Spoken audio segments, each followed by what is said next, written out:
Okay, everyone, welcome back to Ryam. Another wonderful day of adventuring is for our friends. The Gaffers are heading into a bit of a money situation. But before we get into the story, we're of course going to do our introductions, and I have thought of a themed holiday one since Thanksgiving is right around the corner.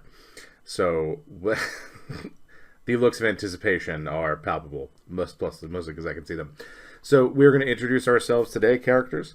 You'll introduce yourself, your character, and also two things. One, since D&D is a lot of found family, that's a very big theme that often comes in these games, you will give us what two dishes your character would bring to the Friendsgiving.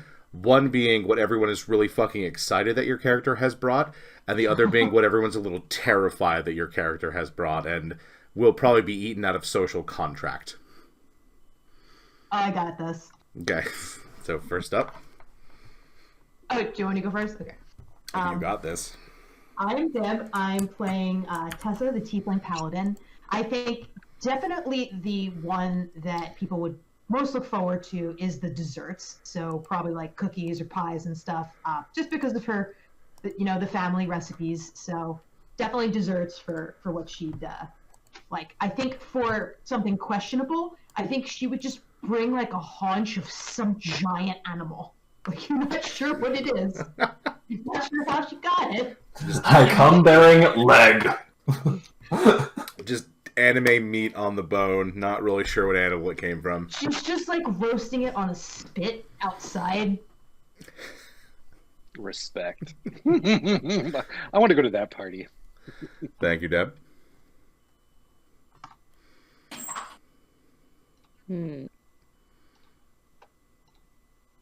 Well, all right. Well, I can tell you.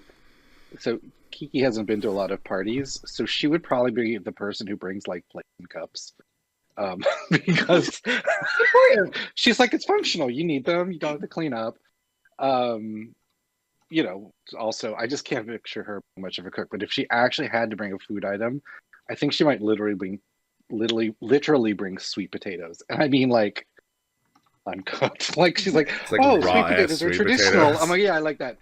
And then if someone pointed out to her, she would probably concoct them, which, whoever was hosting the party might have to maybe usher her outside for that. But she would come up with some device to just char them in real time and try to toss it into the fire while the meat is roasting. Yeah, It's actually. tin foil. It's gonna be very grilling Thanksgiving. I imagine Tessa trying to like deep fry a turkey, but just using like hellish rebuke, and like it's sort of not working entirely the right way. Although that would mean like Neva would have to chuck the turkey at her to trigger the attack, though.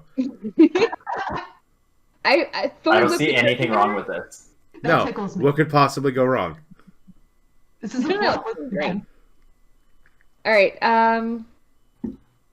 Hi, I'm Kate. I play Neva, the half-dryad druid. So Neva, being half-dryad, is a vegetarian. She has no objection to other people eating meat. She just personally is a vegetarian, like the non-preachy variety. So probably the thing that she would bring that people would dread would be like some kind of coleslaw or like, vegetable-only dish. Distressingly healthy. Yes, but the thing that she'd bring that people would look really forward to, because Neva is also, one, way older than everybody else here, and two, decently well-traveled. She would bring a variety of very nice beverages. So some really nice vintage wines, a rare whiskey or two. That would be her contribution that people would be excited about. I would be excited about that. Mm-hmm.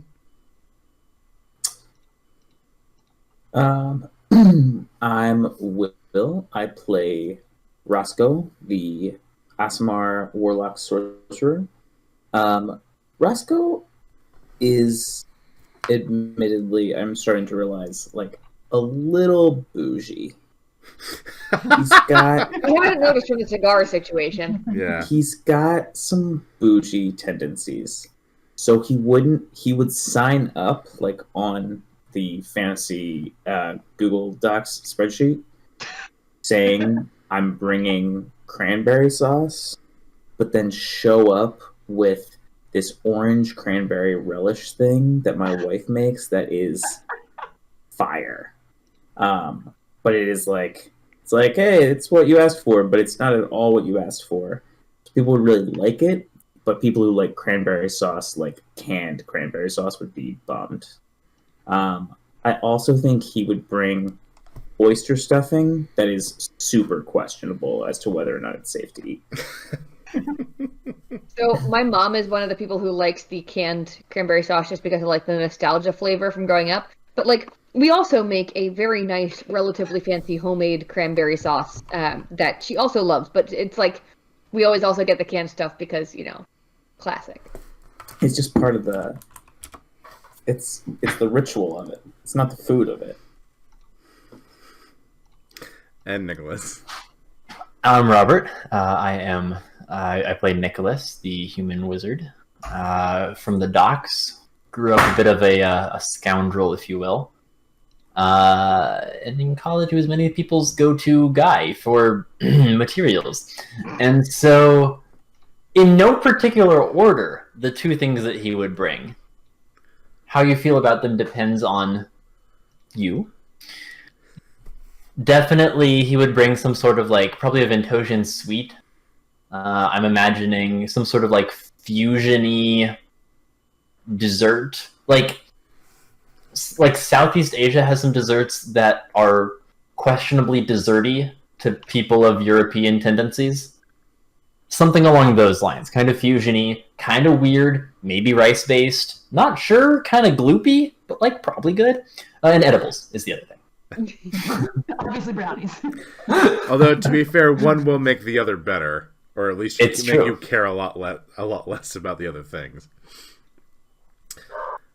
All right, folks. So with that done, we're going to head back into Ryam. And from last week, the Gaffers made their way up back to Thunderblade City.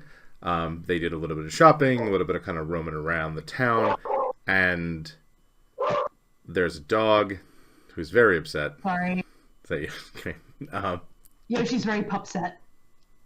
What did you do? Did you feed him?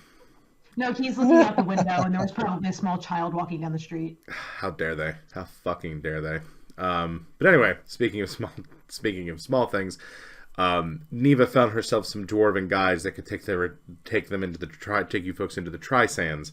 However, there was a very steep price to this excursion, and while technically Was it $750 a piece or $750 total? I can't remember. $750 a piece. Okay. It's a very dangerous thing, although they tell you like they will guarantee you there and guarantee you back, provided you don't do something stupid like activate a whole bunch of shit that you really shouldn't. And they would be providing with food and lodging, as they seem very sure about getting into the Tri-Sands and getting you out again. So, but the problem is, most of you have a good chunk of change from working for the Von Lycans, but not quite $750. Although there may be a few methods to get this. One of them being a new person you've picked up on the road, Boxy, who appears to be a literal treasure trove. It's as Neva walks out of the guild hall, the portion of the Brewers Guild where those dwarves were, and finds the rest of the Gaffers milling about as you do. So, Neva? Weren't they present? You went to talk to the dwarves by yourself, I believe. Oh, did I? Oh, okay. Yeah. Like, everyone was around, is that you talked to them specifically. Understood. I thought I'll talk to them. Right, no, I'm sorry, you were correct. You had the cheesesteak. There was dinner. There were dinner. Yeah. Right. So it is the next... There were cheesesteaks. Right, so it is... I apologize. It is the next day, and you realize you have roughly 5 days to get the money you need to pay the dwarves. Right, because Tessa ate like 5 cheesesteaks. Yeah, I ate like everybody's, like, so that was 3, and then I just ordered 2 more. Just for me. Roscoe ate his. Roscoe shows up. Yeah. Everyone else gave it a shot, but Tessa was our ringer. She's just like So shoveling it in. I don't want to give up on this trip to the Tri-Sands just yet, and neither do I want to take money from the taxes that Sigil has gathered, that will go badly, as Mm-mm. I have explained at length. However, given that this is property of Sigil, it's possible that there would be a finder's fee were we to return it. Where's Boxy right now? Is Boxy around? He's most The likely square. he's on Nick's GAC, just kind of hanging out. Okay, within earshot is more the thing I'm worried about. No, he's not within earshot. Okay, very good. Yes. Let's try to sell that bitch back. I'm all for it. My distrust of Boxy hasn't changed between episodes. There's actually been no time break in playtime. Yes. There's been no time, and yet Yeah. somehow in that 0 time, my distrust has only grown. Yeah, I feel kind of bad taking this gem that's not actually his and belongs to a super powerful being, so I think I want to give that back directly. Right, so now the primary issue we have is how to get in contact with anyone from Sigil in the first place. Tessa, I'd heard a rumor that there is someone in Dosh who has a connection to them. Oh, yes, the Queen in the North. I hate to ask you to draw on your family, but is there any way that you might be able to contact that person? I mean, we could certainly look at other options as well, but, that was just the only one that had come to mind. Spell-wise, I can't communicate. I could certainly send a letter. I mean, Briseis is like part of the family. So I'm sure she would help if she could. Roscoe, make a history check for me while the group continues discussing their options. Roscoe. Roscoe.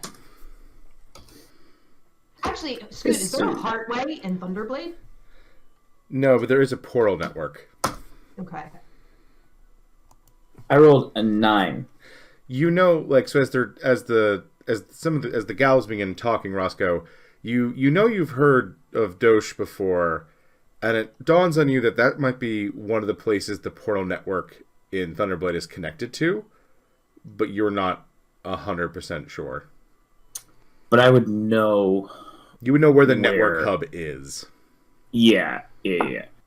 I mean, that's one option, is to check and see, because now it's, making an investment in the plan to get us enough money anyway. There's going to be a cost to it too, but we can try to see if we have access to a portal. Maybe even if they can maybe just get Tessa over, 2 of us over cheaper or something like that.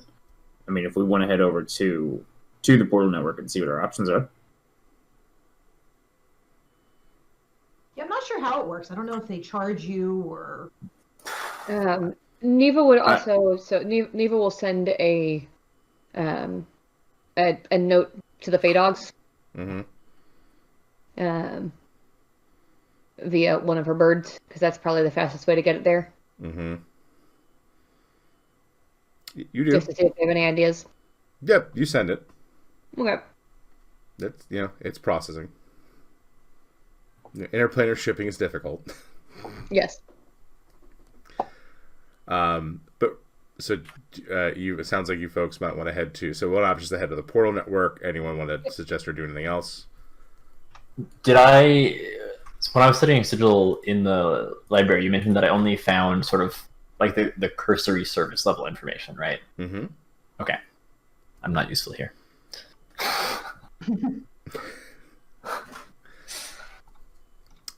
Anything for Kiki, or are we just going to head to the network hub? Neva might notice that Kiki looks a little uneasy.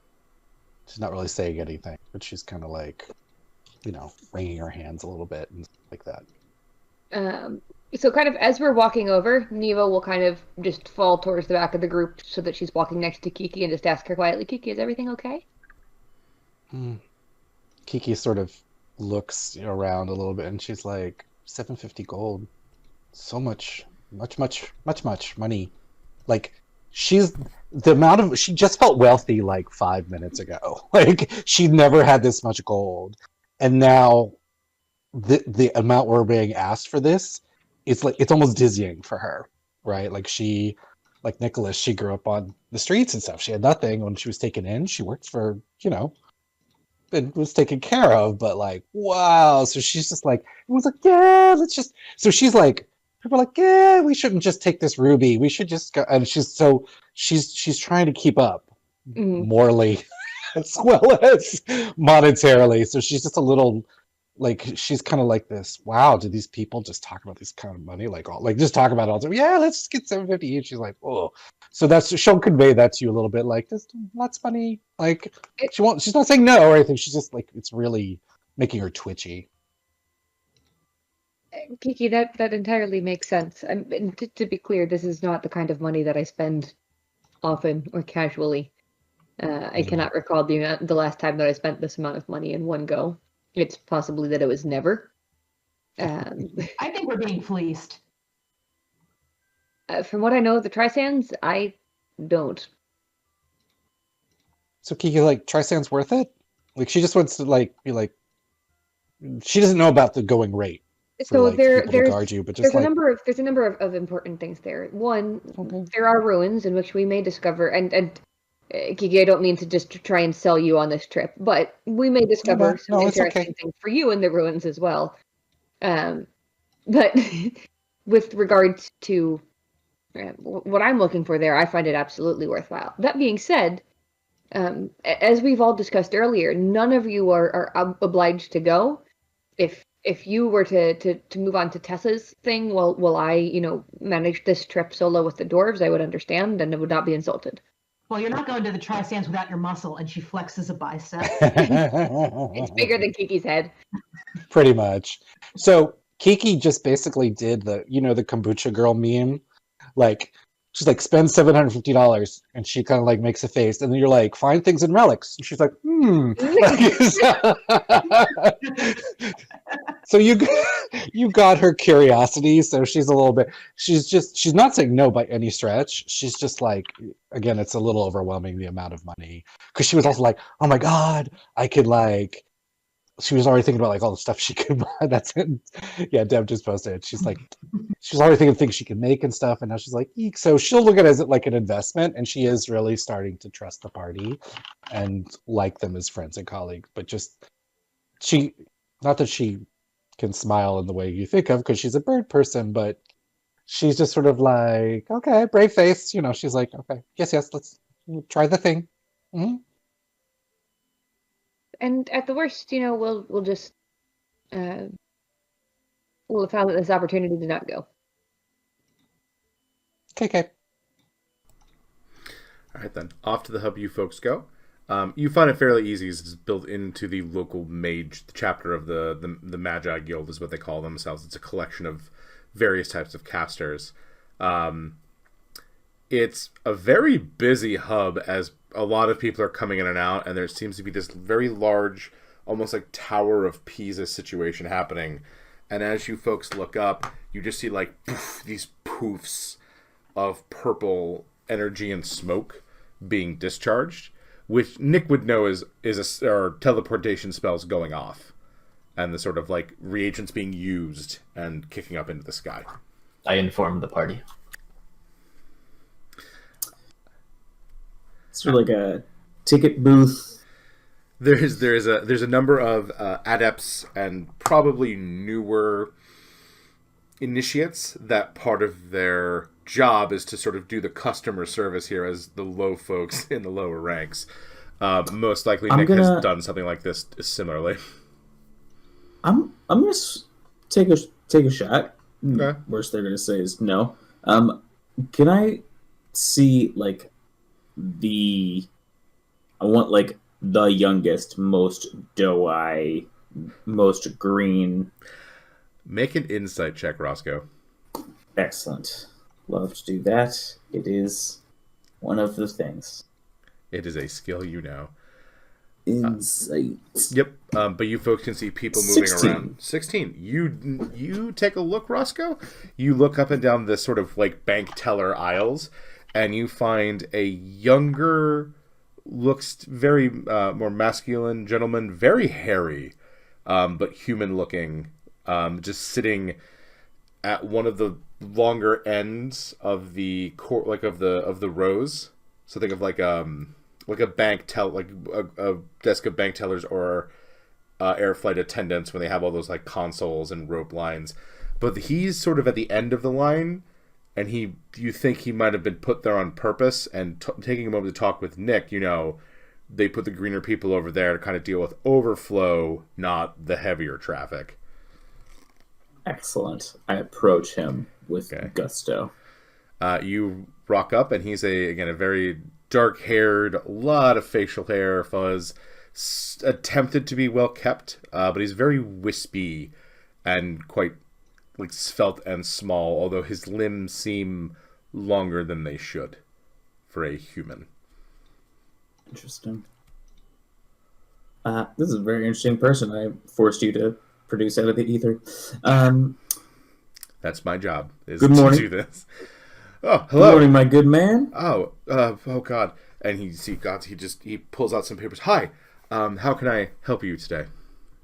No problem. I need 6 passes to Sigil. Do you have your interplanar permits? As a matter of fact, I think I do. I think we talked about this the last time I was in Thunderblade. Eva has one, and Roscoe has one. Yeah, 2 of you do. So I show my credentials. Oh, okay. And how you said you need 6. Where is everyone? The members of your party? Is this like an everybody has to be here to be seated situation? Well, if we're traveling, I need to see everyone's documentation and we have to know who's going where. Oh, everybody's going to Sigil. They're catching up. They're getting the gax in order. So we can certainly pull that. Can I at least get a heads up on price for that? Right. To Sigil would be about 300 gold per person.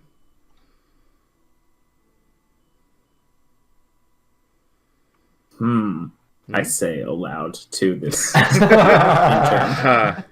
Yes. And you see him looking at like the price board that he has clearly been provided by the Mages Guild. Now that's the individual price for a group going for the 6 of us. What does that look like? Yeah, no, it's that a piece. You are traveling interplanarly, so that would be the price there. Unless you would like to go somewhere else, maybe it would certainly be cheaper. That's true.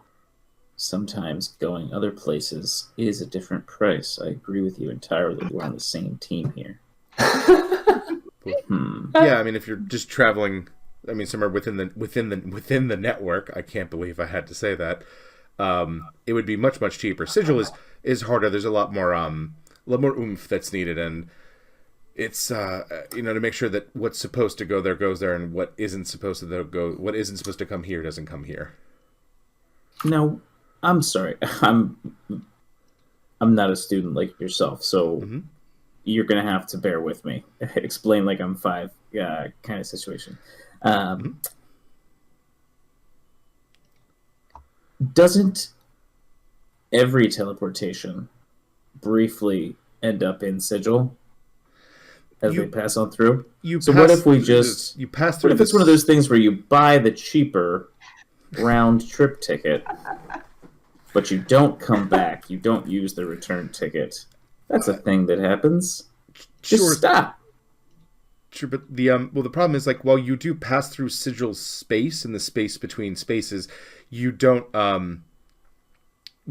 stop there. You disembark. Yeah. It's not a layover. No, it's not a constant layover in Sigil. Surely there's like a cheap ticket we can get that leaves at like 2 a.m. and then it is a really awkward layover. It's a 45-minute layover.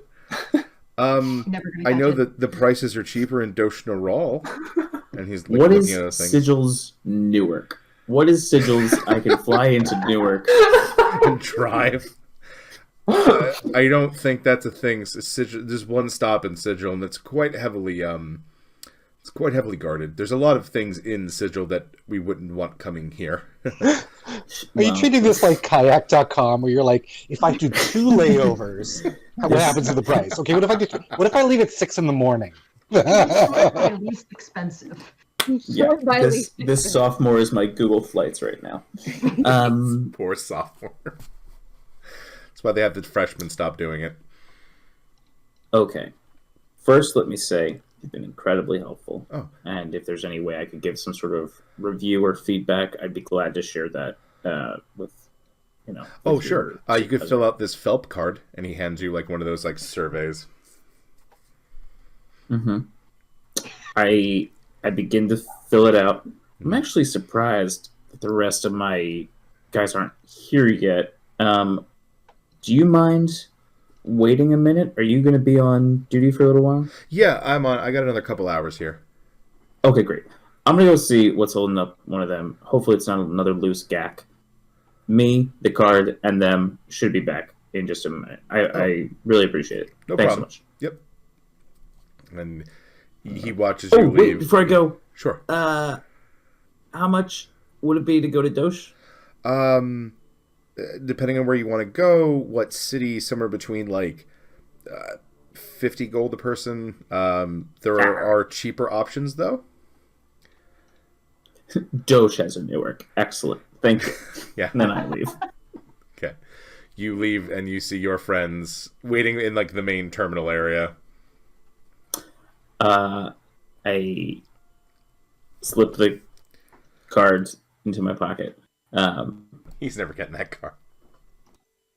You don't know? It's in there with my funnel.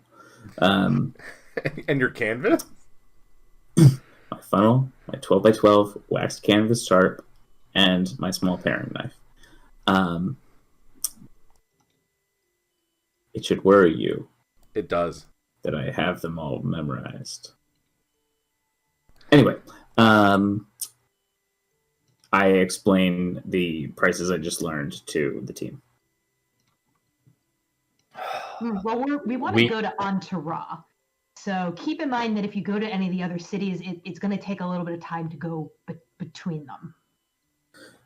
Yeah, but I'm figuring, I mean, major cities, I can't imagine it's going to be so far off of 50 gold. We have to get back here eventually, so call it 100. Could we Ballpark. just send one person with Boxy to Sigil? Is there some way to get a message there?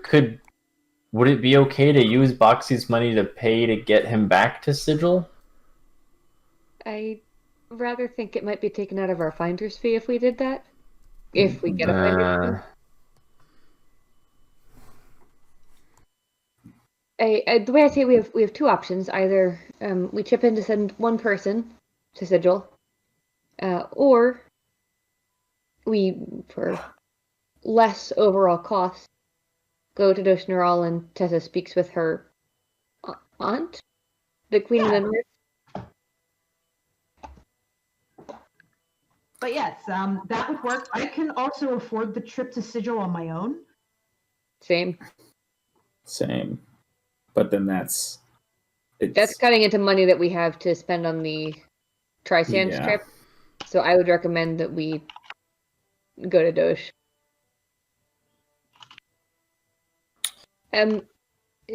Roscoe, did they say that that's what a round trip is, or a one-way trip?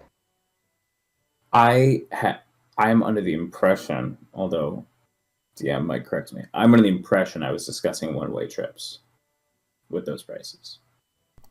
Yeah, those are one way, depending on what you want to Those talk are the about. one-way tickets. Yeah, I mean, a 2-way will cost you a little bit less because you're doing it twice, but it'll cost you, doing a round trip will cost you less than booking 2 one-ways. Got it.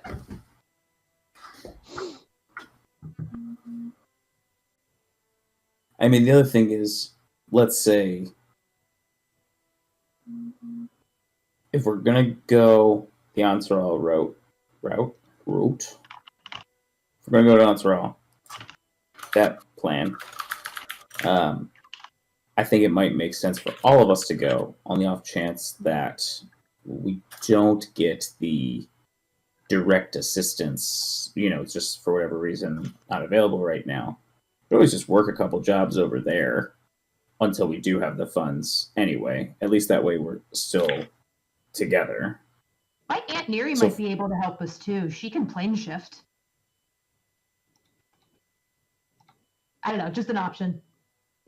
It sounds like Doshnaral holds more than one option for us, is what I'm getting out of this. Doshnaral, I'm all for it. the land of Well, spicy I get food. to show you guys my hometown, and you get to see Anshin. You get to have boar kebabs. This is going to be great. Tessa's really excited because she wants to show off her home country. Understandably. Nick looks a little bit apprehensive about boar kebabs.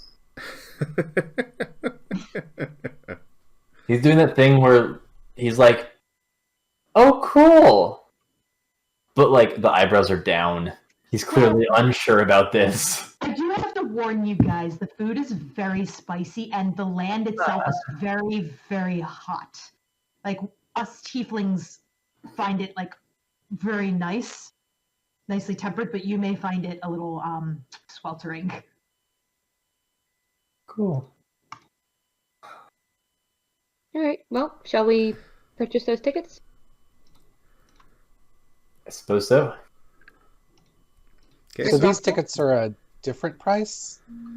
So they said, depending on Roscoe didn't ask him much, but he did say there are cheaper options depending on where you want to go. Because Dosh is at least on the same plane of existence, but Right. he didn't talk all the pricing options. I'm assuming that there is actually a ticket board posted with prices somewhere. They have them at the kiosk because there's a couple of factors that Roscoe didn't ask about, which will affect the It's price. like Six Flags where you get up there and it's like, oh, okay, now that you're here, now there's a line behind you and the pressure's on. Here's the different price options and silver package so your kid can eat a donut at every roller coaster. Some bullshit. All right. So what are our pricing options then? Are you going back to the gentleman? Yeah, we go back to the poorly drawn Hobbit. I think we go to Oh, no. Oh no. You're back. Hello, everyone. For Dosh. Well, In the meantime, Mhm. I have filled, as we've discussed this, I did complete the card and it is glowing. thank you. You're the only person to actually do this, and he I tucks it away. always feel that way. So there's a couple of options if you're heading to Dosh.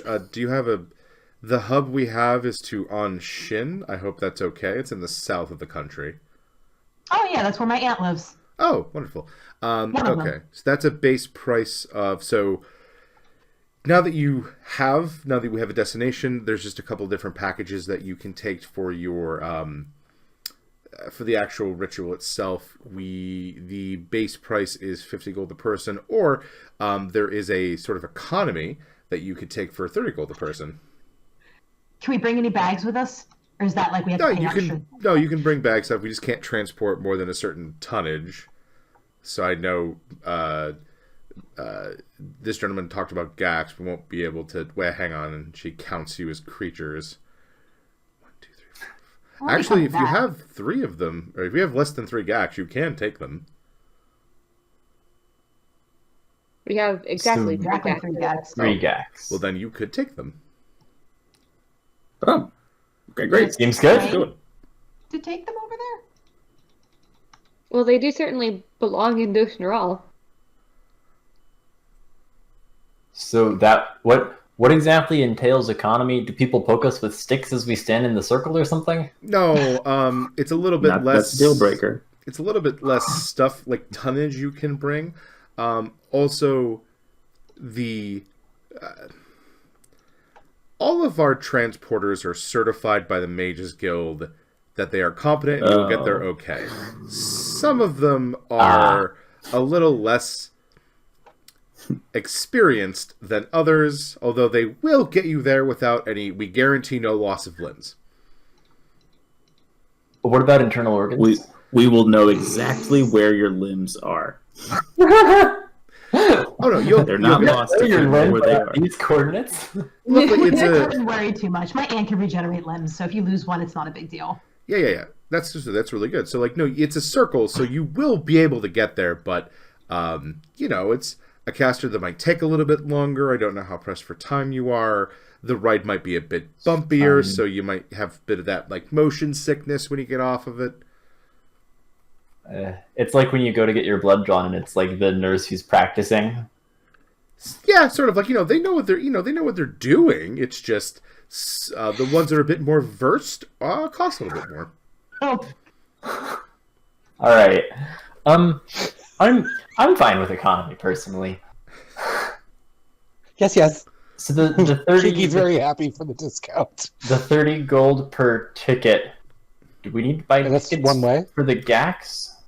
No, because what we would do in this case, since you're doing the economy, it's 30 gold per person. We'll count the GAX as part of creatures, because up to 8 creatures can be teleported, provided the creatures aren't like giants or something. It'll be 30 gold split amongst the lot of you. However, if you want a 2-way ticket, that would be a total of 50 gold for here and back. Wait, Total. for the party? No, Or per person? per person in your party Got it. for a there and back again. Got it. Great. I want one of those. Do we need the round trip, or are we getting back with Tessa? well, We're not- there's a lot of options. I think that from Anshin, my aunt can get us to Antara. Queen Berseus is much more familiar with Sigil, so she Okay. may be able to help us get where we need to go. So it might be better to get a one-way and then figure it out when we get there. That sounds right. Because otherwise, if we get a 2-way back, then we have to get back from Antara to Anshin. Yeah, it might be. We might be able to go direct from Signal to Thunderblade. Let's. So we'll each take one-way economy ticket, please. Okay. And you see the teller write up a pass for you, and he hands one to each of you, and then he writes 3 sort of like mount cargo ones for your GAX. If you are bringing GAX, you'll want to come around from the side entrance over here, and you'll want to ask for Emilio. He will be the one helping you with your transportation today. Okay. I always want to ask for Emilio. Thank you. Wonderful. Thank you very much. I don't want to press my luck, but would you folks mind taking a short survey about your service here at the desk? Yeah, all right. I sure will. Sure. Okay. What's your name again? Oh, Dallas. Dallas. Okay, I'm just like scribbling down Dallas. 5 out of 5. I fill it out happily. We've all got big millennial energy. Yeah. Yes. Except for Kiki, apparently. Kiki just looks at the form. She turns it around and stuff. She starts scribbling notes on the back. It's So just she's math trying to- equation. It's like, Yeah. nice. Scratch paper. Super. Yeah, Excellent. pretty much. Wonderful. Kiki pockets the form. Aha! Kind of. I've been given paper. Thank you. Mhm. What's all this crap on it? But whatever, I'll figure it out. I'll figure out a use for it. Exactly. He seems very stoked that any of you else have done it. He goes, oh man, 4 of them. I'm gonna win that trip for sure. You can hear him kind of saying under his breath as he provides you with what you need, and you are free to now leave this particular line. All right. Are we paying? Are we paying him? Or are we You're paying someone else? him. Yep. Okay. I've already subtracted the gold. Do it. When Kiki goes to hand the gold, he kind of has to tug at it a little bit before she. Miss Kinku, I'm very sorry, but I need that gold before I can give you the ticket. That's how this works. Kiki's like, I need it too. Also.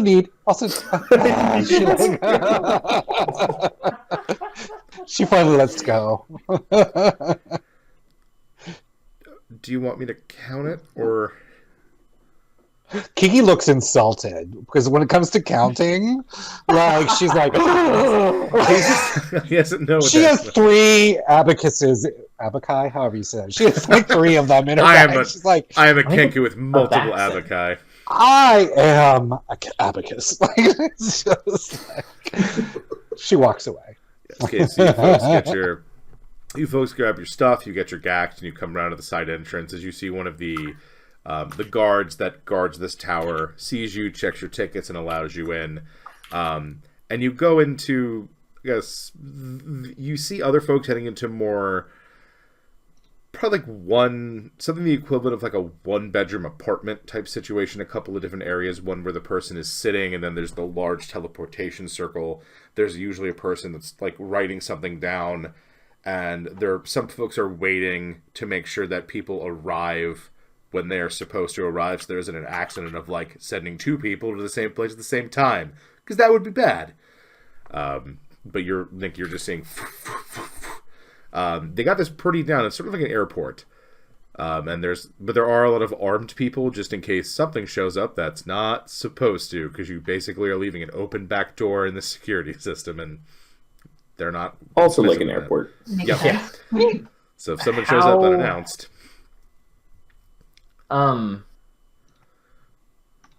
So Nick doesn't know.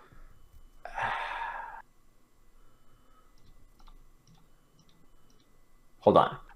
What's the right question here? How many of the local, like the sigils for the teleportation circle we're about to leave from, could Nick sketch down in his, like the notes section of his spellbook, basically? they're moving you quickly, so you're not. You can take a look at them. Yeah. Make me an intelligence check to see how much you can get of one or two. Okay. But Just a raw Kiki would- intelligence. a raw intelligence check. Okay. Kiki would like to do the same.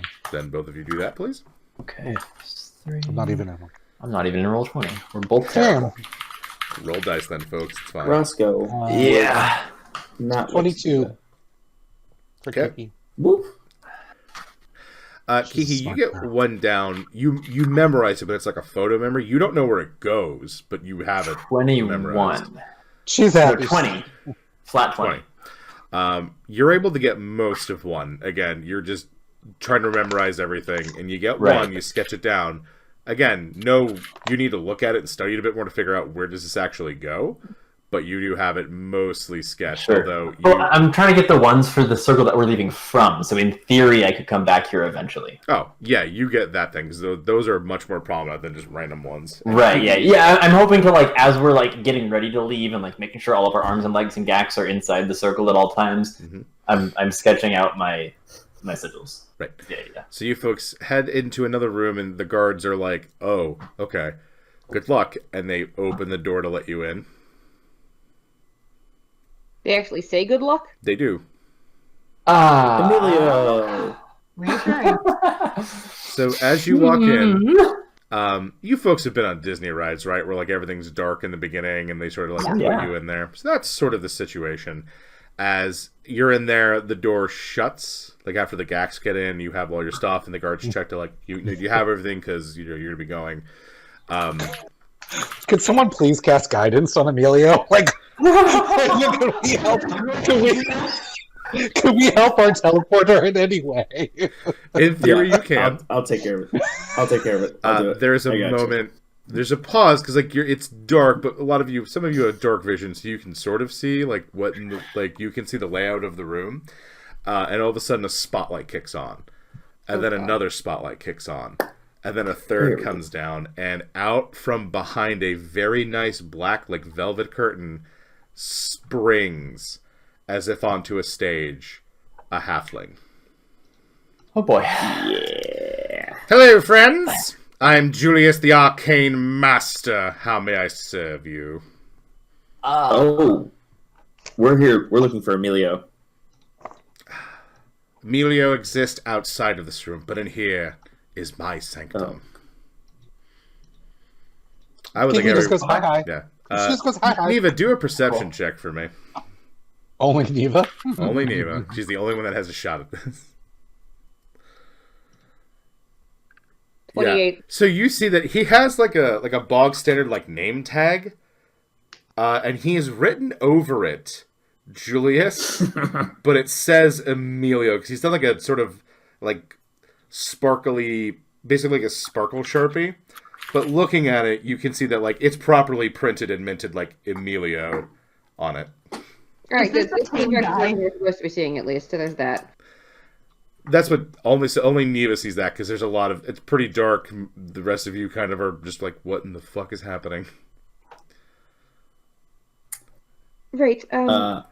Julius, could you get us sent along, please? Of course, but don't you want the experience? And then all the lights kick on, and it's like sort of a light show with prestidigitation.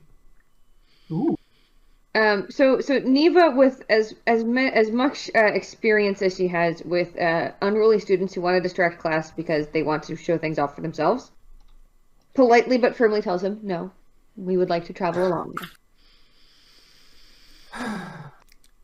Well, Kiki started to clap with the light show, and she's like, "Oh," she stopped. I'm clapping. distracted by the shiny lights as well. Nick, roll me a history check, please. Oh dear. All right. Yeah, you're gonna notice Neva sounds like a teacher here. More likely than not. 17. So Total. you do pick up that like there's almost a instinctual reaction to what Neva is saying because again it takes you back to like freshman year, but also you're looking at this guy and you're like, you've seen this. He's just part bard. Like he's not just a wizard. Ah. Cool. Mm-hmm. Like, do I recognize him, or do I just recognize his archetype? You recognize the archetype because you've had some of these. It's sort of like, universities will sometimes have bardic colleges, and sometimes they're a bit more proficient at casting than they are at like an instrument. So they get moved over because this is where your skill probably is, like your true like marketable skill. And some don't stop wanting to be bards. They're bards at heart, but they like to eat, so they do magic like this. Sure. But this guy will do this unless you can stop him for a while. Like he has a show planned for you, regardless if you want it or not. Is there? Do I have the sense that I could possibly like that he could be persuaded to actually do the teleporting, but like not stop doing the show? Like that's fine. You can prestidigitate while you're getting ready. But like we got places to go. Yeah, you think you can massage that, but you're gonna have to sort of play with it. And I said with him, you could do that. That's up to you. That's a different activity. Yep. I mean, is he cute? Oh no, he is. He rolled a critical, so he is magnificent. Okay. He's a little. He's short because he's a halfling. Well, I mean, yeah. But he's like svelte. He's got just enough. He's got that like just enough muscle to justify the really deep V shirt cut. Nice. Okay, but you forgot to roll for pants because we know. Nick's weakness. This is a pantaloon. He's He's not wearing pants, and he's clearly wearing a kilt. No, he's not wearing. You wouldn't call them pants, Nick. You'd call them. Just basically like sexy. Those booty shorts that sort of just show off the bottom of the bun. Yeah. Skirts or half moon situation. Mm-hmm. Nick doesn't want to waste our time. And while he has apparently been on the receiving end of bards before, he doesn't, again, want to waste our time. I'll give that a point of inspiration. I was like, we just learned something. Yeah. That's some character development. But he is gonna get a little bit flirty. He's gonna help out with the prestidigitation, but like, I'm gonna try and like put spotlights like on the sigils that he should be drawing, right? Does anyone else want to assist? I'm gonna do my best to work with him, right? Neva but like in a forward exactly what you're doing, and is very impressed and very amused. Testa, Roscoe, Kiki, would you like to do anything? Because I'm assuming Neva's just sort of shaking her head disappointedly at this man. But pleased with Nick for trying to get this thing to move. Very pleased with Nick being creative in his response here. Would I recognize any of the symbols since it's going to Dosharal? Yeah, there's some things that are written in Infernal, but your variant of it, like your native variant of Infernal. Can I help in any way to assist? You could just pick him the fuck up and like put him somewhere if you'd like. You could try to convince him. You could try to play it up more. You could try to. I'm gonna start just like clapping along. I'm like, yeah, this is like, exciting. We have the best teleportator in this place. Stop. But he's doing that thing Satara does where he's like asking for more. I reach out. It's like somewhere between a high five and like the people in the pit section trying to like touch Rockstar's hands. But it's mostly high five. Just like, I just want a piece of this guy. Like, yes, fuck yeah, my brother. Yeah, so he sends out a mage hand to come give you a high five. No, I want a mage hand. I need to touch this bitch. You can continue this line, Will, and Throw your panties on stage. Just a lot of like, come on, give me some skin. oh, okay. And he comes down and he gives you a real high five. And as we touch, I just let some guidance through, just like fuck yeah, just to man, be you're the safe. best. All right, my young sir. He looks to Nicholas, and the rest of you see a sparkle in his eye that can only come from an anime where two men are clearly going to fuck in about an episode or two. And he goes, "Would you assist me with the greatest teleportation of your time?" I would. Yes. Please gather your fellows, as it is time for the magic. And as he says that, like, the lights go into a different pattern and there are just sparkles and glimmers coming down from the top. So, something that I had mentioned several episodes back was a haha only serious joke about the Adventurer's Post being a thing that should exist because somehow we're getting letters even though we're teleporting all over the place. Mm-hmm. Do I have like some sort of address or contact method that I can give to people? Yes. Okay, I give him my number. Oh. as we're, getting ready for the magic. I can't cast 5th level spells, but I can look cool. So as you do that, he does he's like, I'm sorry, sir. Well, it's weird because you're taller than him. Technically, like a foot or two taller than him. He's like, we can start weird, but 2 astral ships in the night. But he reaches out and kind of picks the paper off your finger, like very surprisingly dexterously, for what would be a caster. He goes, but one day, perhaps fate will have us meet again. And like another like thaumaturgy, like thunder rolls. The ceiling changes into like starry night. Incredible. Kiki's very obtuse to the flirting, but she's like, with all the sound effects, she's clapping. Yeah. She's just like, she's not picking up on any of the signals. She's very obtuse to it. She's like, oh. Nick gathers you all within the circle, and you then see that as part of an addition to the various components of this spell, he begins a sort of like a mambo dance as he just sort of swings back and forth very gracefully. And as you can hear him casting note, Nick, he is doing the incantation he needs to. Right. And as he reaches the zenith of the spell to actually activate it, he spins, falls into a chair flash dance style as more magic prestidigitation hits him, and the spell activates and sends you folks ripping through space. Okay, the idea of a halfling in these like half shorts, the full body like to cast, I am like cheering. It's the best. The pull. Oh. You are all have that momentary of like you're ripped through space very quickly, as then you are pulled back into a very bustling town. You hear seagulls where you had not heard them before. You were very, very inland, and you can smell the sea. What most of you notice that aren't probably Tessa and Neva is it's really fucking hot all of a sudden. And it's like a muggy, damp heat to the point where the rest of you, maybe not Kiki being a burb, like kind of being able to regulate heat a little bit easier than you two, but the humans and the Hesmer are like, ugh, because it feels like peak summer in the middle of like the north, just like that muggy, like, ugh. To you, Tessa, it feels like home. This feels great. Neva takes out her flask of water, pours it into her hands, and casts shape water to make basically like 2 little like neck collars and puts them on Roscoe and Nick. Oh my gosh, that's adorable. That's like a frog tog, fantasy frog tog. Oh, we need to get you guys some frost cream if you're a little warm. Some what? Frost cream, have you ever had it? Can't say I have.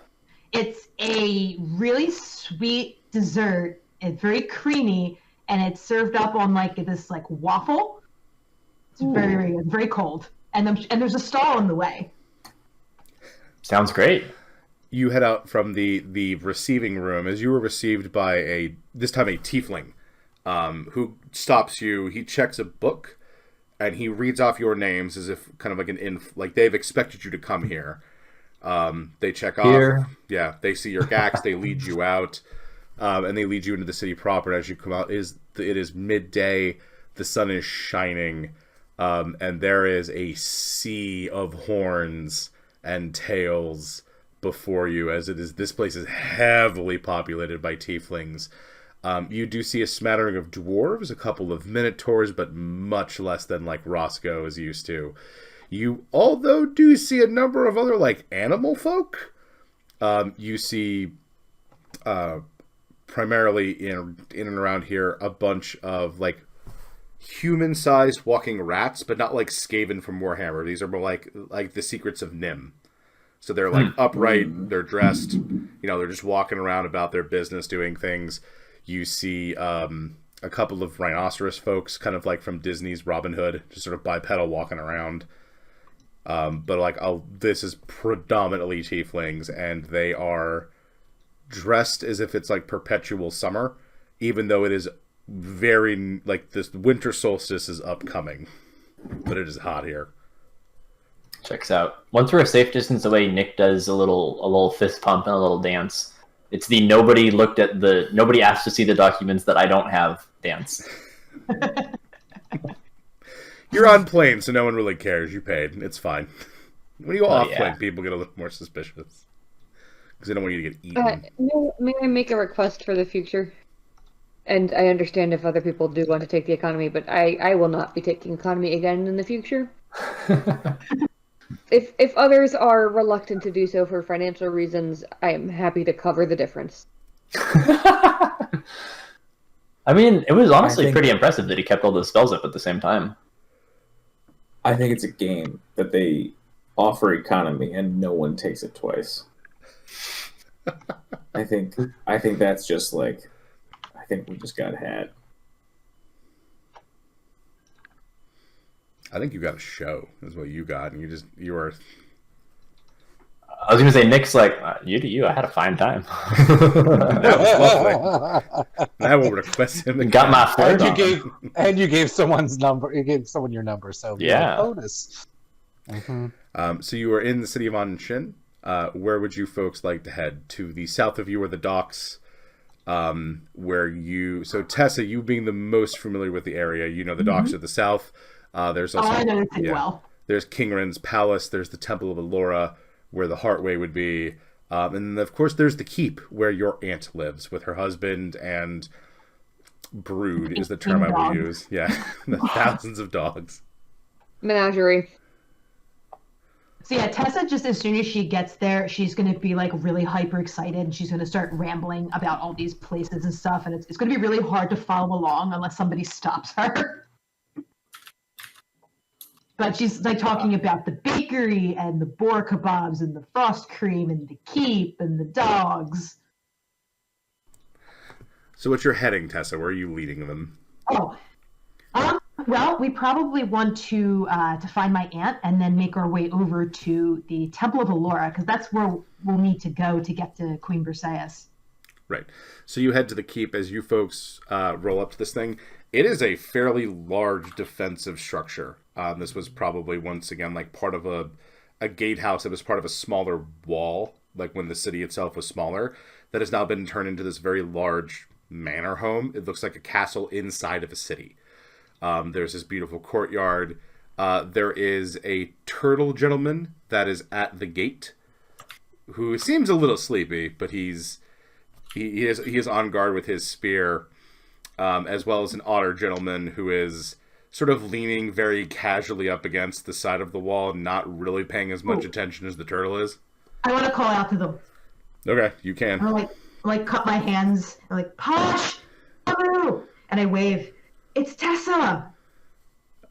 Miss Tessa, says the turtle, as the turtle comes kind of clambering on. The otter just sort of nods at you, rolls a cig, pops it in. Is the door open or is it closed? It is currently closed, but you know, Okay. they like Damu comes up to you.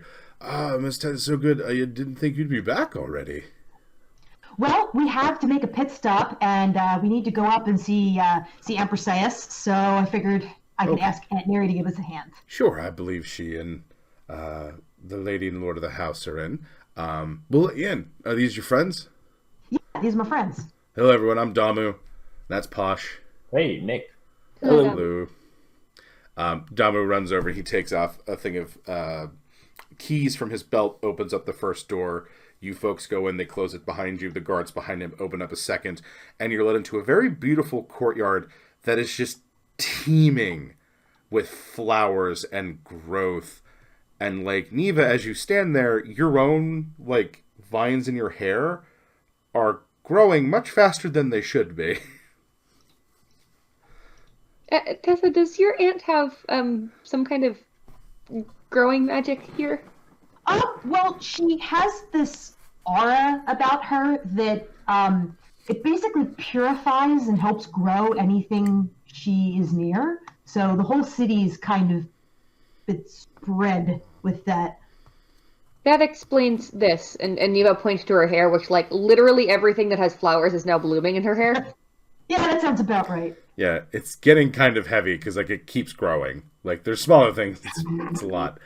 But as you stand there in the sort of distance, as you see one of the guards has now moved into the inner keep to go get the Lord and Lady of the house, there comes a figure on 4 legs that is about as tall as Kiki, and probably as swole as Tessa. As it comes forward, and it's like a dog. It is definitely a dog. It looks like a pit bull if a pit bull was the size of roughly like a German, somewhere between a German Shepherd and a Great Dane. It's huge. From like toes, from toe beans to ear, about as tall as Kiki. Looks like it helps Tessa on bench day.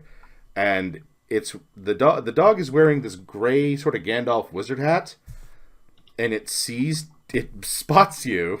It cocks its head, recognizes Tessa, and lets out this very deep, this big howl that resonates throughout the entire keep. And then most of you sort of begin to feel the ground shake. And kind of Tessa, she's familiar with this. She kneels down and she opens her arms and she's like, "We're sorry."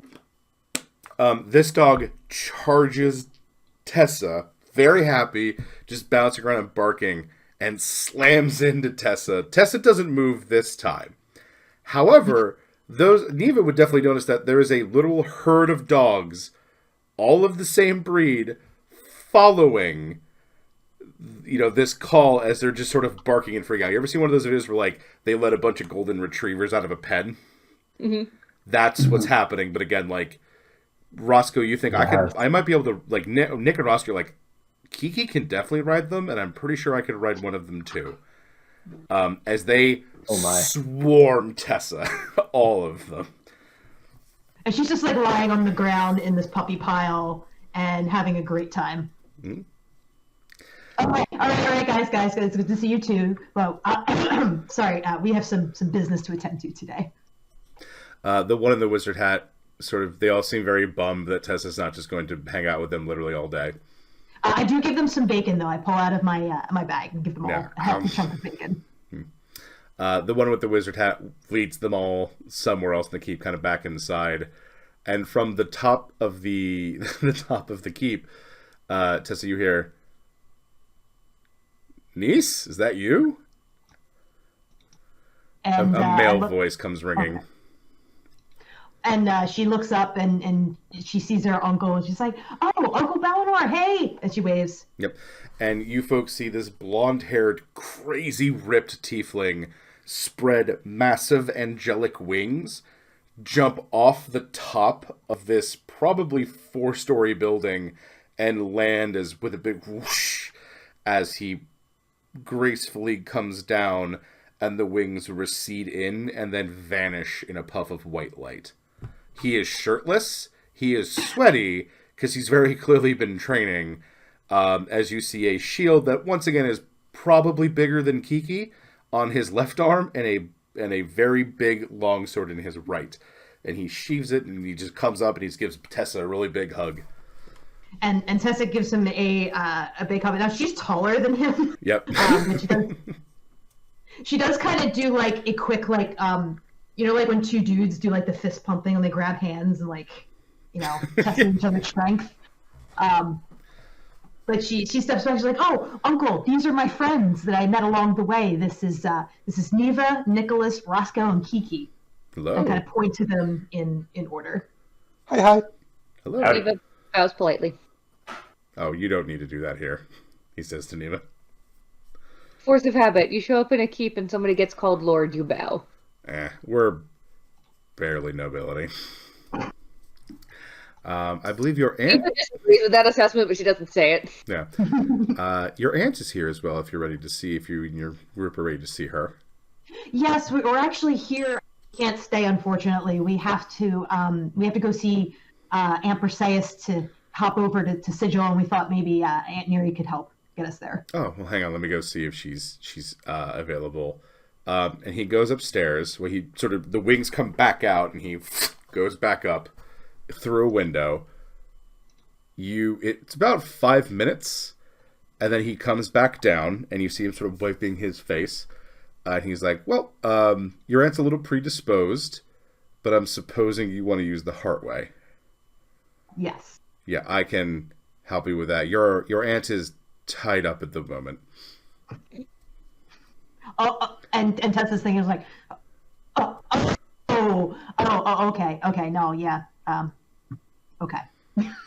Yeah, hang on, let me grab and he goes back inside, pops a shirt on, and he leads you, all of you with your gax as he walks with you, like next to them, to the Temple of Allura.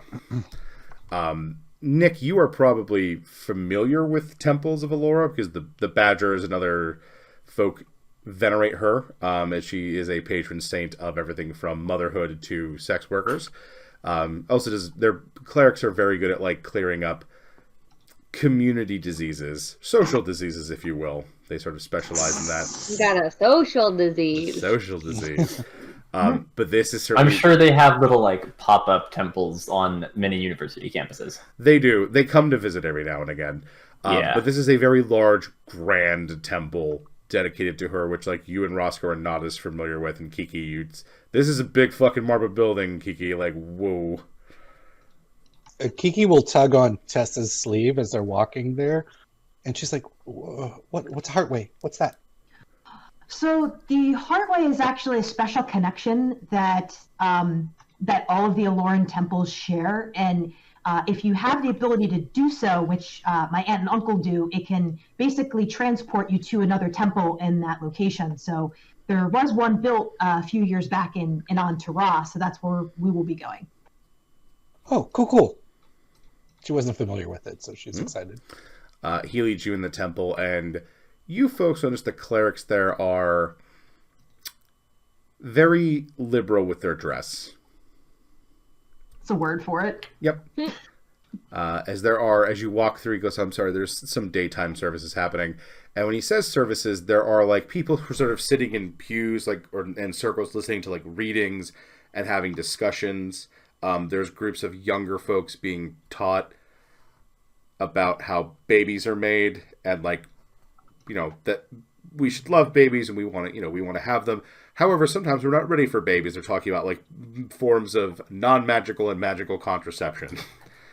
You then pass through a corridor where people are fucking. There's no real way to put it. I couldn't type it fast enough. It's not fair. I wanted to type services or getting serviced, and I wasn't quick. I missed it. Yep. Some of it is, you can hear like the bang bang of a bed hitting a wall. Some of it's real loud, like Neva, like Lord and Lady of the Crossroads loud. So, wow, that's saying something. that's pretty loud. But eventually, Thunderous. generous. This gentleman leads you down into a lower part of the temple where you see a gateway standing there a la Stargate style, dormant at the moment. He walks up and goes, you're going to see Perseus, right? Mm-hmm. Okay. You see him touch it. He mutters an incantation. The wings come out, and then it lights up with divine power. And Nick, you're used to seeing the sort of shimmery purple that is most default arcane colors, though not always. This lights up with a radiant white, as well as sort of like a pinkish color as well. Okay. He goes, "Yep, that Interesting. Yep, that should take you there." He says. Oh, good. And by the way, Uncle, I did get your letter, and I'm going to be investigating the other Heartway in the north. We just have to take care of a couple extra things first. Yeah, no worries. I knew we could count on you. Yep. Do you want some stuff from the baker, or are you coming back this way? We might not be coming back this way. I was hoping Perseus might be able to get us back to Thunderblade. If anyone can, it's her. Time's of the essence. No And worries, if you then. happen to have any Dashnishes on you, I left my bag of holding at the keep, so if we'll find you though. Next time. next time. Okay. And I give him a big hug and I thank him for assisting us. And you folks are taken through the portal. Wish. You find yourselves now, once again, it's a similar feeling to the teleportation, but it's a little bit calmer. There's a bit of a home feeling to it, of like safety. It's a different feeling altogether. It's similar, yet that sort of difference of you're not being pulled somewhere, you're kind of being as if you're picked up and placed. It's a little different. You do come up, and the moment you come through there, though, a number of black-cloaked folks pull daggers on you, and they see that you came through the Heartway, and they're like, oh, okay. And they put the daggers away. I step forward and I greet them. I was like, oh, hello. Just Tessa. Just me. Can we go see Queen Perseus? They look at each other as if that's a very outrageous thing to say, but then one of the commanders kind of looks and goes, they came to the gate, and they're like, all right. And they take you to a keep. Now you find yourselves now in the north of this country. Those of you that are not Tessa find that it is cooler up here. Not a whole lot, but it's a little less uncomfortable. You were very much in the north. We made it into Texas fall instead of Texas dead summer. Yeah. As you walk, something you're noticing about this city, though, is that it's very new. The other one was quite old. Well kept, but there is still scars of a very large battle that took place here at some point. The sort of remains of old buildings still there, with the new ones being built kind of constantly.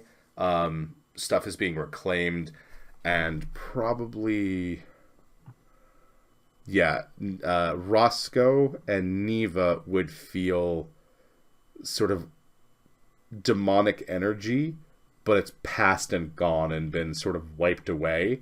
But there's a little bit of residual, much like an old scar, is still in this city.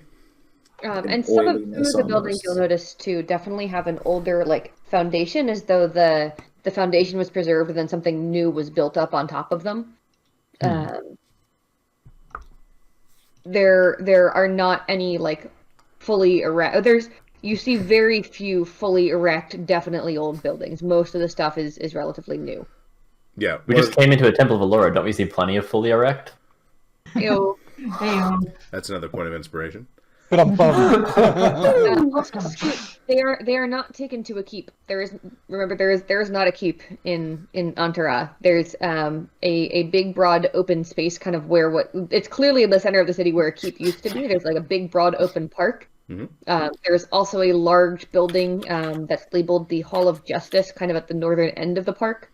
But they would be taken to the park itself. Right, that's what you folks had, seeing that there are very, as Kate said, very few. The Temple of Allure being one of the few buildings in the city that are looks like it was here originally. But you were brought here, and once again, you now see slightly more armored folks that are sort of like city guard. Again, all of them wearing a black cloak. It's the one.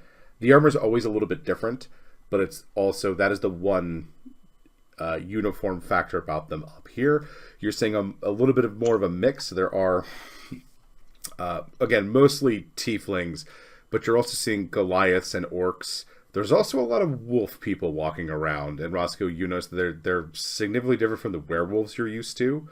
Werewolves tend to have a bit of exaggerated limbs and size. These look like just upright walking wolf folk. Mhm. You are stopped by the guards, and then they see Tess, and they're like, "Oh, okay. Leave the Gax, though." And I kind of look at Apple, like rummaging through the trash. I'm like, that's probably a good idea. Yes. Nick, could you ask yours to make sure that Apple doesn't wander, please? Actually, I will ask Nick's to make sure that Apple doesn't wander. Sorry. I was starting to get into Briseis' headspace. And for the listeners, Briseis is a former character of Kate's. So Kate's about to be playing Briseis. Still as Neva, I will tell the Gax to behave themselves, and I'll tell Apple's sister to keep an eye on him. Yeah, so Sunnyvale sort of takes her hand and sort of pops it on Apple's head and gives him a scritch. And he leans in and nuzzles and then just sort of passes out, and she taps his head. Good boy. And just sort of... I'm making note of that for later. Yeah, and kind of puts him into a bit of a sleep, and then just kind of lets him there. And just kind of keeps an eye on him. You folks are escorted to a larger part of the... Randall, you've got the crinkles. Oh, sorry. It's okay. I'll edit it later. It's fine. So Put it in post. Put it in post.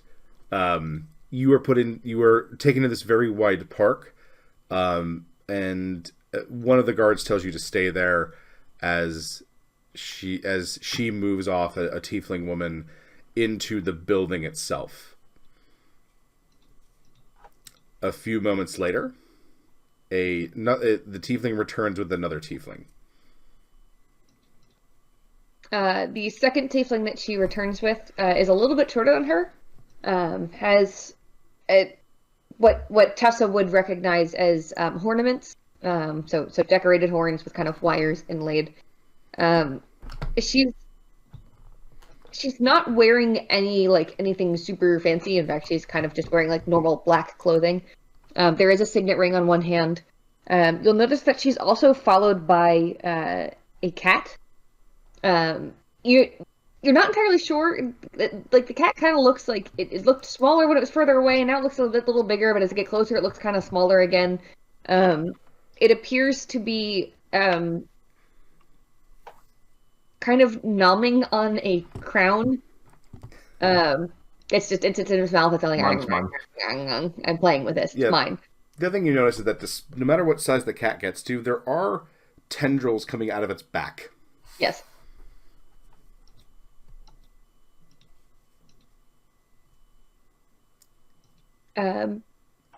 Tessa, I didn't expect to see you here. Well, to be fair, I wasn't expecting to be here either today, but we're finding ourselves in a little bit of a bind. Oh, what kind of a bind? Well, where's Boxy right now? He's on Sunnyvale's back. Yeah, he's still outside. I kind of point and said, we found this sentient box that literally fell off the back of a wagon, and he happens to be containing treasure that belongs to somebody you might know in Sigil. Oh. And he was offering to give it to us. And we thought that maybe that was a no-no. Generally speaking, that would not be, No, I can't recall a time when anyone other than the Lord or Winston would have been able to authorize something like that. That's not to say other people didn't try. Generally didn't turn out too well for them. Yeah, I think he has the treasures and then found his way into the mortal plane when he wasn't supposed to, and we wanted to bring him back before he could cause any more trouble. Reasonable. I'm assuming then that you've come here because you don't have an easy way to get the sigil. Well, it would have cost money, and we didn't quite have it to spare and also do what we need to do, so here we are. But don't worry, I brought some cookies. Look, I wouldn't have complained about you visiting anyway. I'll complain even less now that you've brought me cookies. And she kind of like, in very family tradition, will reach into her cleavage and pull out a bag of cookies. Briseis is thoroughly unbothered by this and happily takes a cookie. Are you going to introduce me to your friends, dear?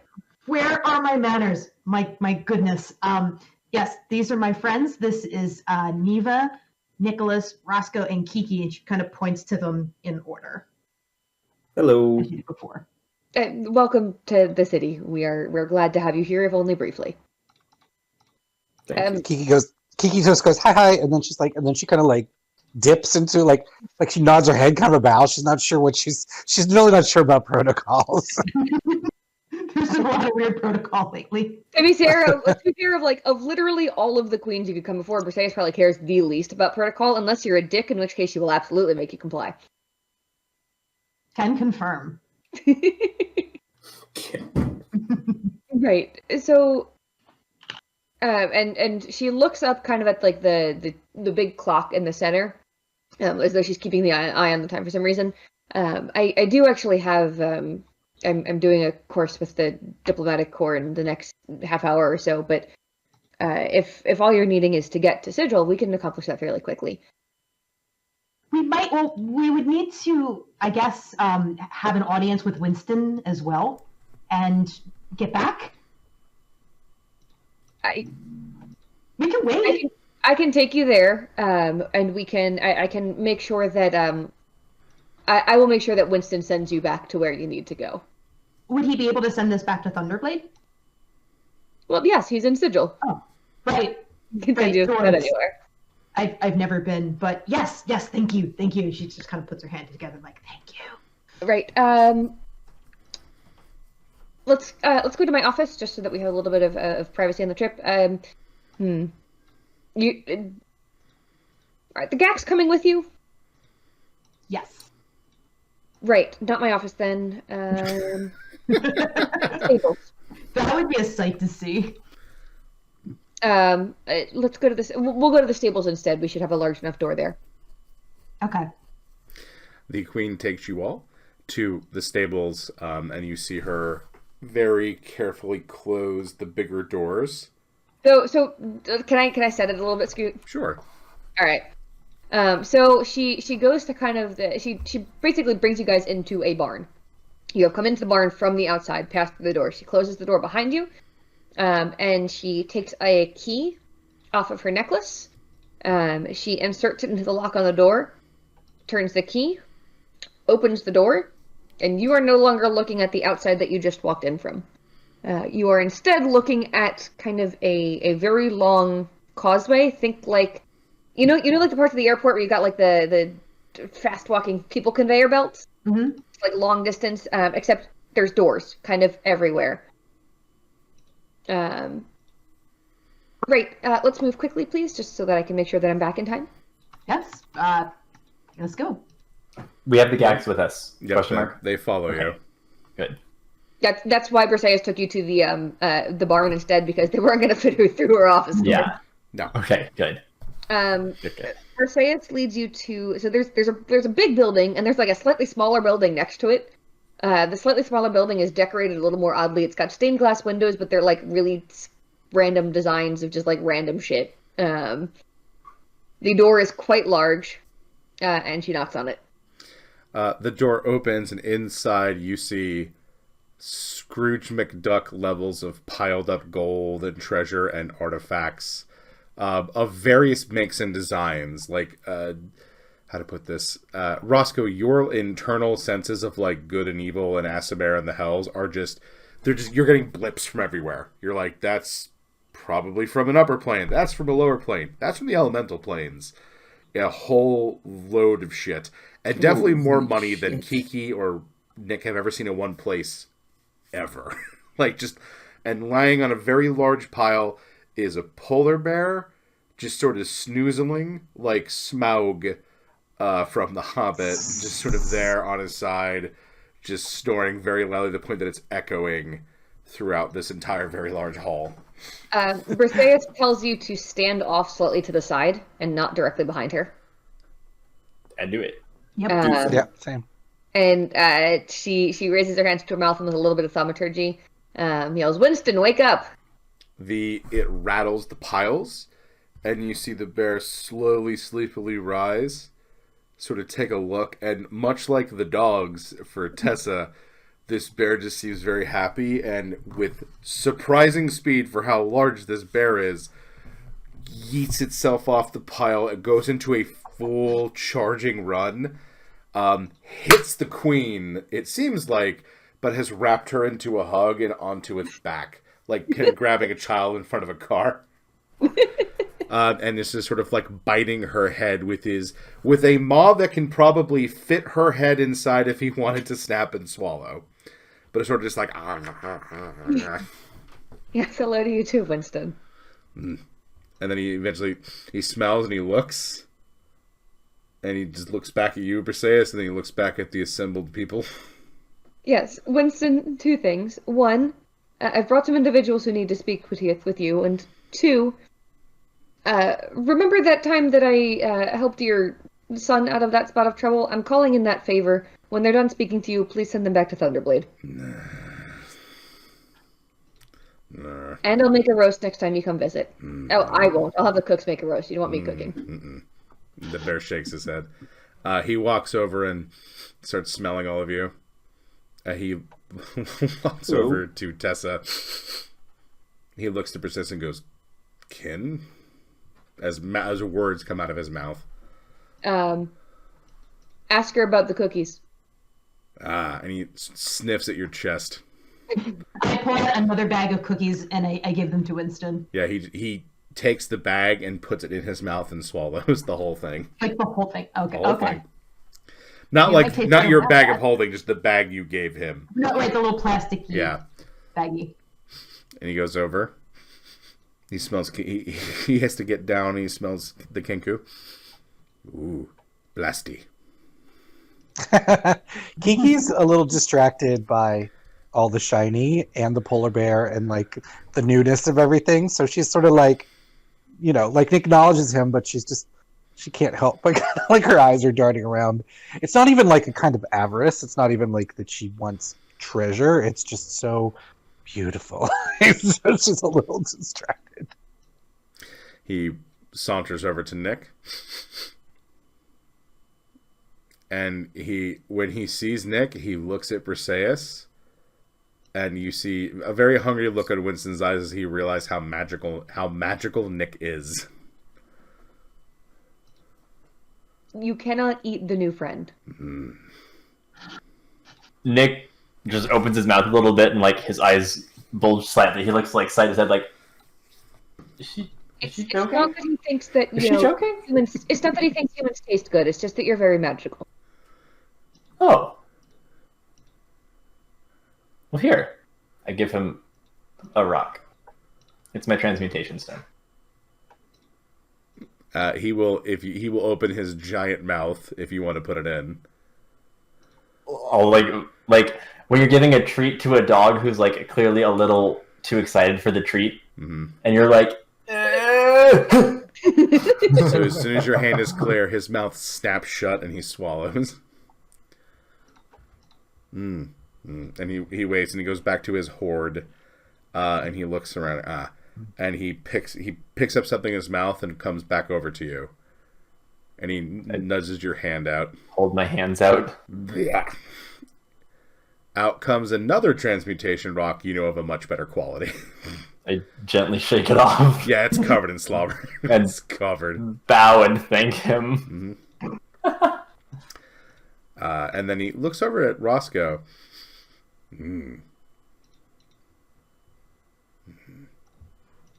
Good, he says to Briseis. Mm-hmm. I rather thought so. Business, he says to all of you. All right, so now I'm switching into Neva. Yes. So now that Neva's been made aware of him, he goes, Titty Queen. Not Yes, inaccurate. I've worked with her before. Right. Winston, we've recently acquired, and I'm using that word intentionally, a box which appears to contain tribute which belongs to Sigil. It literally fell off of a wagon. We found it and thought it best to return it here. Cats. Cats. Yes, it mentioned that it was traveling with some cats. Was that... It was not supposed to be traveling with the cats. No. Well, conveniently enough, we were happy to return it. Death cult. He walks For the over. listeners who are not aware, it is a long-running joke that the Jellicle cats, yes, the kind from the musical, are in fact a death cult in this game. Mostly because they are in the are musical in the as well. musical. That's the Death deal. cult team. These are It's the exact literally same a cat image. being about to Yeah. get to die. It's just Tabaxi. That's it. There's just less leotards. He walks over to the Gax, and the Gax are really uneasy because that's a real big bear. And he stops because he doesn't want to freak out the Gax more than they kind of are freaked out.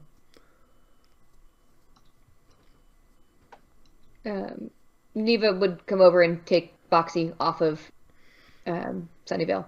Yep, so you see that you put the box down, a big paw comes to move Neva to the side, and you see him as the box begins to sort of wake up, his jaws open, and he just swallows it like a duck. Great. I consider this a win-win.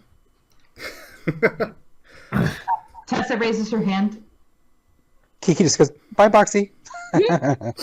He Bye-bye. points to you, Tessa. So Tessa pulls out that ruby and she says, he gave this to me, but it was not his to give. So I wanted to return this to you. Yeah, he puts a big paw out. I kind of just, He just hucks it in a corner. Reward, he says, looking at all of you. Well, as it happens, we were hoping to travel to a place in the Trisands. There is an experienced traveling crew which has offered to take us. Mm-hmm. However, they are asking for 750 gold apiece. Mm-hmm. And he walks over, he sits down, and he's at a very, very large desk that's made for him. Now, he's not on a chair, he's just sitting on his butt. And he takes a very large book and very slowly and carefully takes his paw and flips it open. And these are very thick pages as he's slowly fingering through them. Takes a claw, dips it in some ink, makes marks on it. You're not sure what he's writing, but he's writing something. And he walks back over to you. And he gives you... How to put this? He tells you... a reward for bringing back coin item. I think it, at least for me, I would prefer coin at this time. No, but no, no. thank you for the option. And Oh, we are greatly appreciative. mm-hmm. So he will walk with you and he will give you all a reward. He will give you a coinage reward, and these will be in of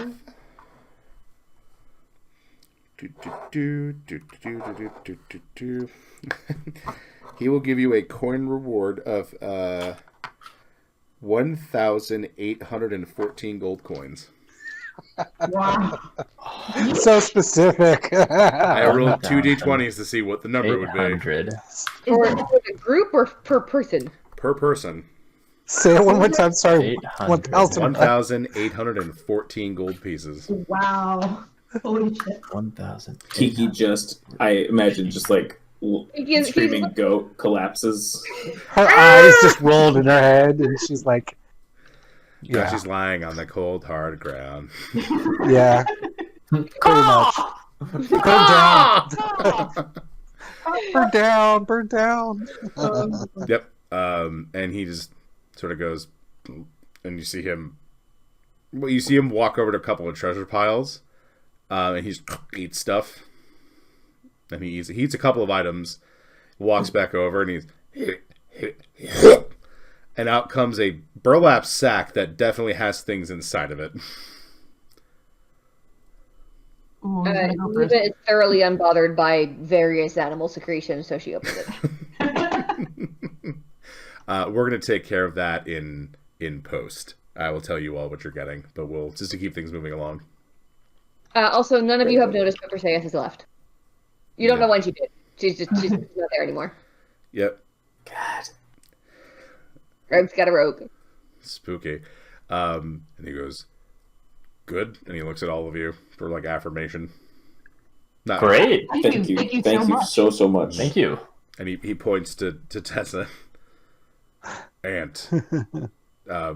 Great aunt. Baked goods. Yeah. Oh, my Aunt Mary. Uncle, Dad, baked goods. I can have them send over some of the baked goods. Yeah. And he burps, and like a ring comes out of his mouth that he eats back up.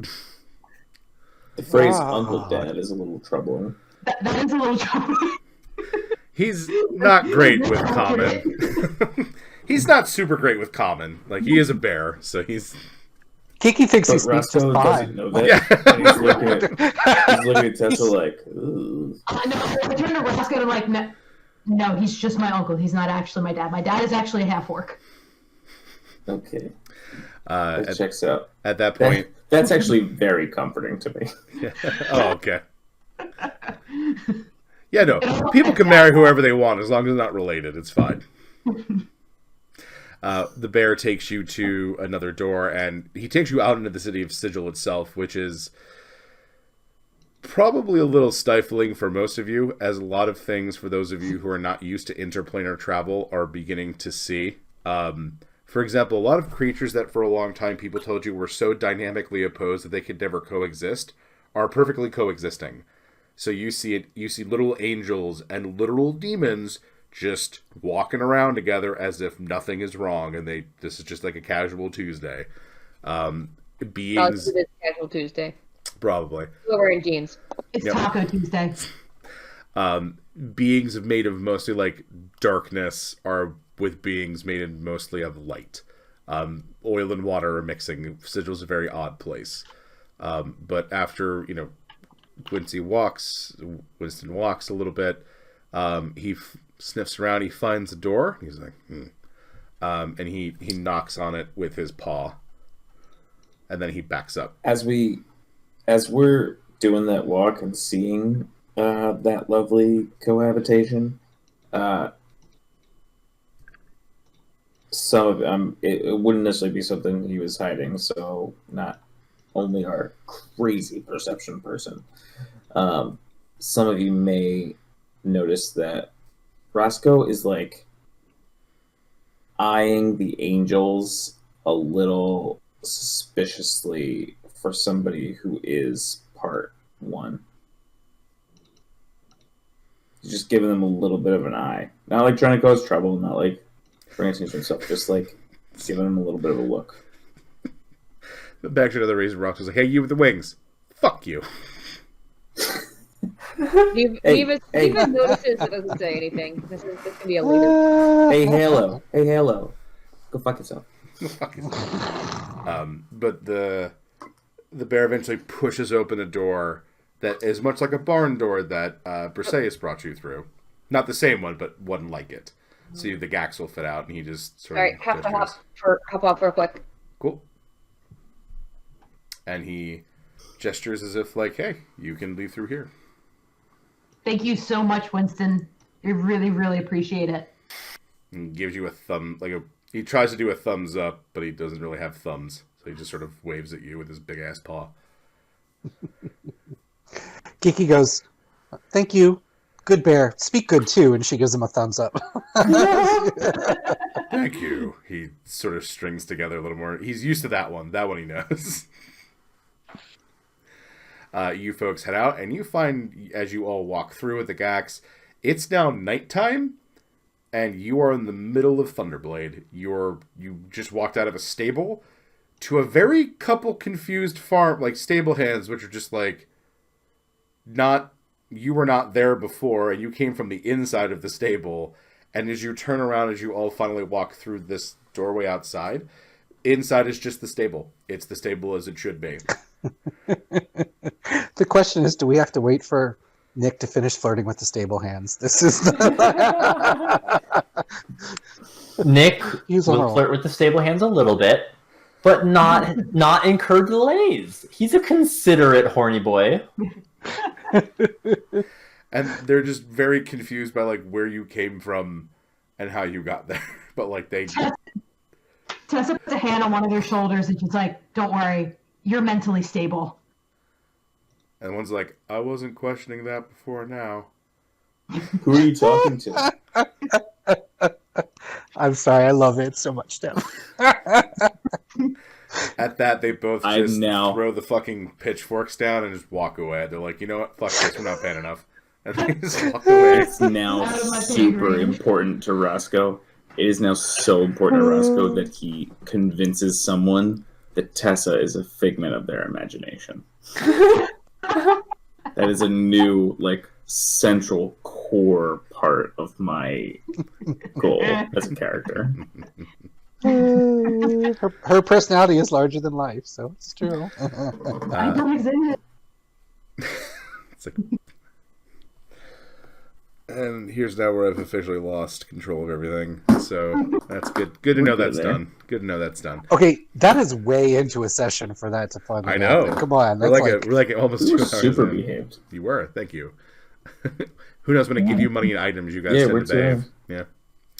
describe us. Like a quick mechanical question, actually. The transmutation stone that I got back, the slobbery one, does it mechanically behave as a normal transmutation stone, but like the rock is nicer, or does it have different like It is. in-game mechanical It is properties? better. So you will have when you're making checks to do transmutation. You will have advantage. Ooh, okay. Well, so Give you a nice the roll. transmutation stone is not like a Is it a focus. spell? It's not a focus. No, it's It's like its own. yeah. transmutation was I'm reset, school it's of like transmutation, so I get a fancy rock. Hold on, let me. That I'm almost sums up the school of transmutation. I mean, yes.